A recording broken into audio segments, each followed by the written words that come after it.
Hi everyone, my name is Saira Ahmed, and today I'm going to be talking to you a little bit about Key Stage 3 English and how the curriculum is designed for Year 7 and Year 8. I am the Key Stage 3 English coordinator, and I hope you do find this insightful. To begin with, this is our wonderful English team. You can see myself, Saira Ahmed, as Key Stage 3, Claudia, who is in charge of Key Stage 5, and finally our Head of English, who is Carly Noonan. We are an amazing, extensive team with lots of years' experience, so your children are definitely safe in our hands. To begin with, I just wanted to clarify the grouping in sets. In Year 7, we have mixed ability groupings. This means that the students are in mixed ability. This is so that the students can collaborate and learn and work together in a really wonderful and happy environment. Teachers are adaptive. This means that your children are catered to. Their lessons are very personal for them. They ensure that students are challenged and also supported when need be. Year 8 are in sets, but staff do not share these with the students, and this prioritises their welfare. We do ensure that they are in the best possible place and that learning is taking place all the time. Just to reiterate that sets are quite fluid, this means they can change throughout the year due to lots of different methods and assessment points. Just a quick note about equipment and expectations. We do want students to have a reading book during literacy lessons and basic equipment such as a pen, pencil, ruler, etc. And we do usually keep their English book in class. In terms of their reading book, this is really important to have in their bag and during their literacy lessons for their reading time. Let's talk a little bit about the curriculum topics and the scheme of work. As you can see, this has been designed with both a reading and a writing focus. We do try to cover both of these following the curriculum requirements and to ensure that students have good coverage of both reading, CFUs and writing. You can see that Year 7 studying all about me non-fiction unit. Along with a novel study, we move on to poetry and media and finish with an introduction to Shakespeare and a really lovely creative writing project, allowing Year 7 students to create their own story. Year 8 is a little bit different and is streamlined a little bit more with themes, so you can see that they do study poetry, but this is within a theme.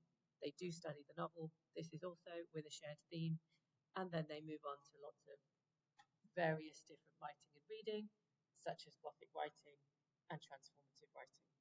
Transformative writing is basically moving and changing one text into another. Year 7 and 8 have plenty of opportunity to be really creative, to be really hands-on, and to embed that love of the subject within their everyday life. These are some of the Year 7 texts that students might study. This depends on the teacher and the group, but we do like to cover a nice rich variety of novel studies in Year 7. And in Year 8, as mentioned, they do have a similar theme, and these are the texts that they might study as they progress into Year 8. We are really trying to embed the love of literacy, and this is done through varied choices that students might study. In terms of home learning and frequency, you can see here that we do have 4 hours of English per week. 3 hours are content-based, 1 hour is literacy, and they do have homework which is set on their Teams channel. This is often something that they can pick, something that takes 20 minutes and is then given back to the teacher for them to review.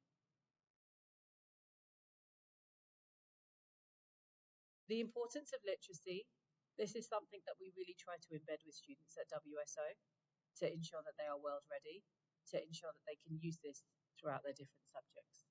We have a dedicated lesson once a week for the literacy, and this is where the lesson is divided into 3 sections.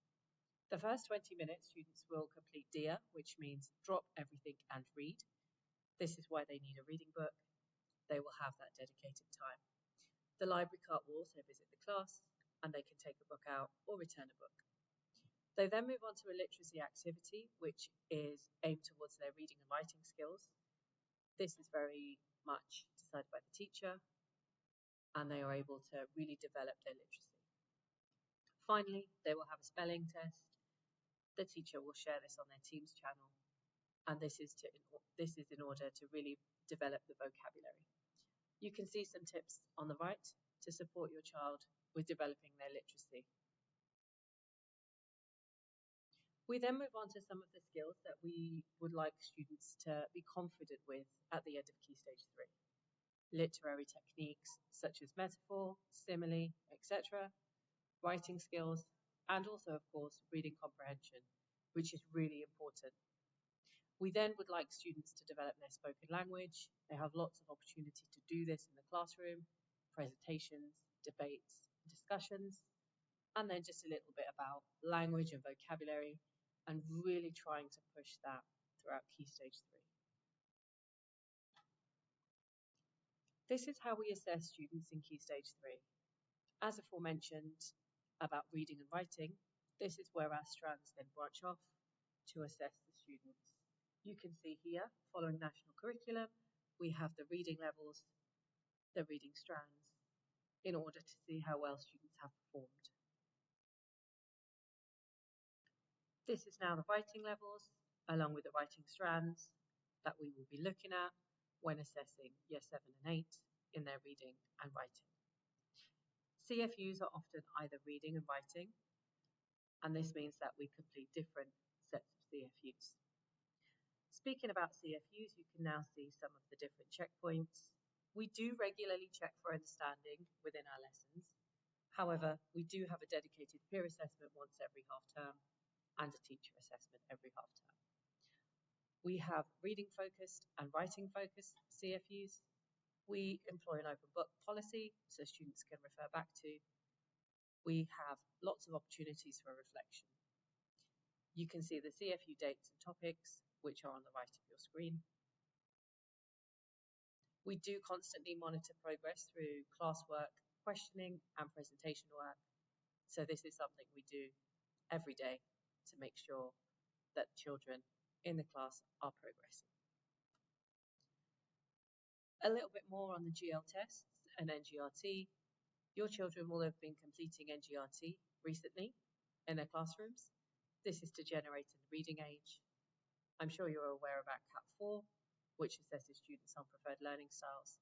And finally, the GL test, the compulsory government requirement, which will take place towards term 3. This also ties in with the literacy lessons to ensure that students have a really solid understanding and are able to perform amazingly in that GL.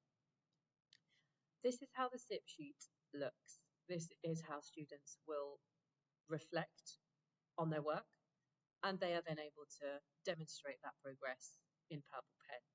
We call this a RAMP lesson, respond and make progress. How this looks is in front of you. You can see the student has completed their CFU task. They have stuck the RAMP sheet in, and in that purple pen, they have developed their writing. This is really important because it means that students not only see their comments, but then they have to practice that for the teacher to see. This is done in purple, so it's very evident for us. How can you support your child and how this looks in English? As mentioned before, our teachers are dedicated to your child's learning. We really want to showcase their skill, and we really want to demonstrate their progress. This looks very different in every lesson. So some of the things that we might use, research tasks to employ and to really encourage learning skills, challenge and extension tasks, and sometimes it might look like various different interventions and ongoing different types of assessments. The importance of reading, this is something that we really want to push with our Key Stage 3 students. We want to consider and consistently embed this in every single lesson and subject. Research consistently shows that students who read, develop and do better in various different subject areas.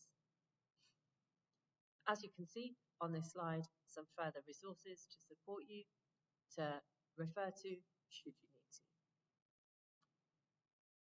I hope you found this useful, and here is the staff contact list. Thank you for listening, and I look forward to hearing from you soon. I hope you found that useful and informative. Should you have any questions, I'm more than happy to receive an email and I will endeavour to reply. Thank you for listening. Bye.